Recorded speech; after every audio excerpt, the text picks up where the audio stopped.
Hey everyone, how's it going? Welcome back to the channel. So I received a very pleasant surprise this morning. It said woke up and saw that I had a software update, and it turns out this is the full self-driving beta version 10.8.1. Honestly, I wasn't even tracking that was going to be a thing. I was expecting version 10.9 sometime within the coming weeks. So it's kind of a cool thing to wake up to. I decided to download it and then take it out for a spin. So let's get started.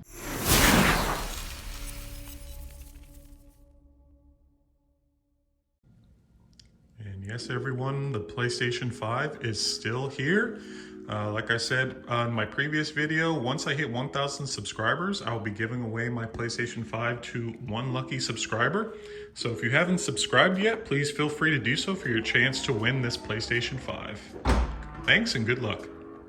All right, so taking version 10.8.1 out for a spin to my usual testing spot. We're going to hit up the grocery store downtown. All right, so now that's activated, we'll see how it does on this left turn.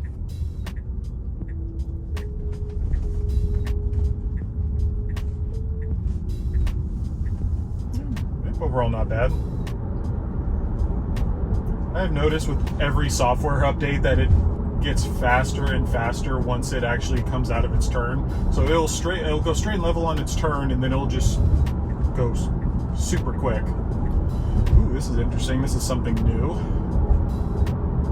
Looks like they're doing a lot of construction here. Very curious what it's actually going to do here, because there's definitely construction cones right here.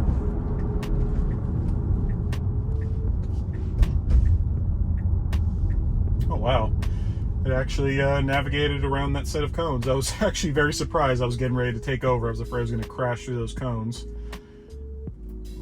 Oh, this is weird. What the hell is going on here? Not really sure what kind of construction they're doing here. Why they decided to cone off this whole entire area, but we'll see what it does, and I'm ready to take over if need be. Let's hope that it follows this car ahead of us.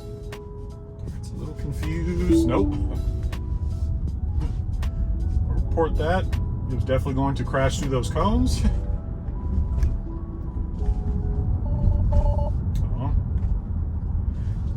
Auto steer's unavailable. I think the car's very confused right now. It's trying to figure out where the hell exactly the lane is at. So, yep, see, now that I navigate through those cones, and it was off to a really good start. I thought it was going to actually navigate through that. So it's funny that I bring that up, that it couldn't even navigate through really basic construction, because as of yesterday, so Elon sent out a tweet saying that on the 17th of this month, so 17 January, the price of full self-driving will increase from $10,000 to $12,000, and will continue to increase until it basically reaches its full operational capability. When will that be? Who knows? So basically, if you don't lock in full self-driving now for $10,000, you're going to have to start paying $12,000 for it, which in its current form, once again, I disagree with that. I think that is way too expensive for what you get. Like, don't get me wrong, full self-driving is a very cool feature, but the fact that I still have to intervene and be completely attentive to the road is a little ridiculous for $12,000. And then, of course, there's the people on the other side of the coin that are saying like, oh, well, it's cheap now, buy it cheap now for 10 or 12K, and then,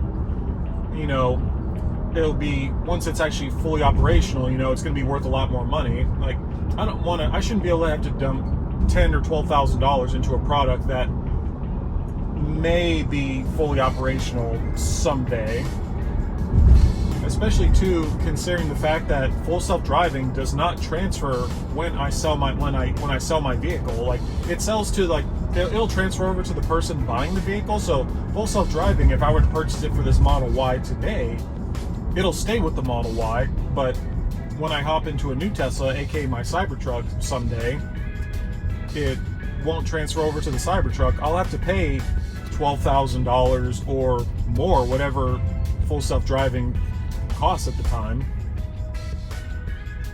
So if full self-driving were to transfer actually with my vehicle, or were able to transfer with me to my new Tesla, oh my, then yeah, I would be all for buying it for $10,000. But right now, yeah, I'm just not really 100% on board with that. Especially considering that there's just way too many scenarios to where that the car is just not used to. Take that construction, for example. It just wasn't ready for that.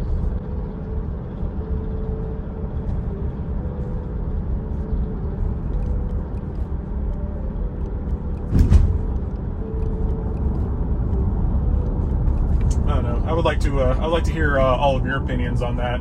So, do you think full self-driving in its current form is worth $12,000? Let me know down in the comments what you think about the $2,000 price hike here in about 10 days.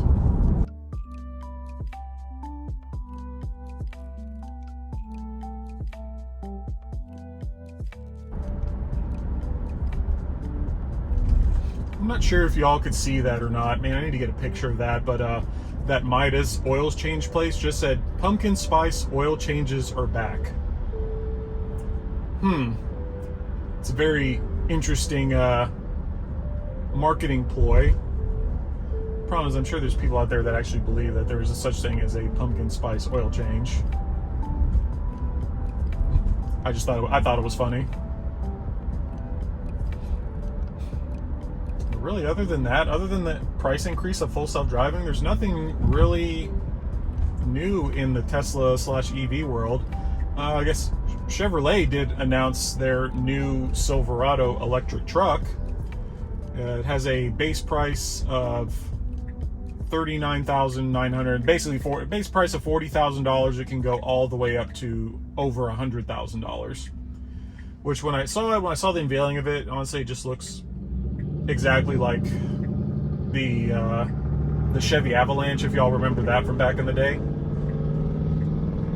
Basically, it has a pass-through. Sorry, everyone. It's this SUV in front of me, which looks absolutely ridiculous. It has what we like to call the South Carolina sag, or I don't know what. Maybe it's called something else somewhere different, but it's basically where the front of the SUV is normal and the back of the SUV is absolutely slammed, so where it just looks atrocious in my opinion. I hate the look of it. But enough on that rant. But yeah, back to the Silverado EV. Yep, so it's set to release, I believe, early 2023. But with, yeah, a base price of $40,000 going all the way up to $100,000. And it has that cool little pass-through just like the Chevy Avalanche. We'll see if the Cybertruck has that. I know that's kind of been everyone's big thing, is they want that pass-through, like, you know, just to be able to put large bits of cargo in the vehicle, and also for camp mode. People want to be able to, you know, like, be able to camp in their vehicle. Especially with the price of housing these days, people are going to be camping in their vehicles. It's housing market's insane right now. Nothing really new with the Ford Lightning. You actually are able to go on Ford's website and configure a Lightning, which I thought was pretty cool. For fun, I went on Ford's website and decided to configure one myself. And the one that I wanted, with, you know, some basic features and the 300 miles of range, that's really what I wanted, was just shy of $80,000, which wasn't too happy about that. A truck with only 300 miles of range for $80,000 is pretty high in my opinion, considering that Ford doesn't have its own charging network. So basically that vehicle is going to be a commuter only. That's all you'd be able to use it for. You wouldn't be able to really tow anything with it. You wouldn't be able to take it on a road trip, nothing like that.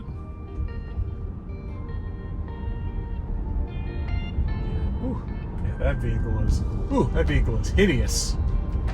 I know that may be for some people, but I'm sorry, that's not for me. I can never do that to my vehicle. That just, it's awful. So far the car's been doing well on its full self-driving journey here, other than the construction hiccup, which it is what it is.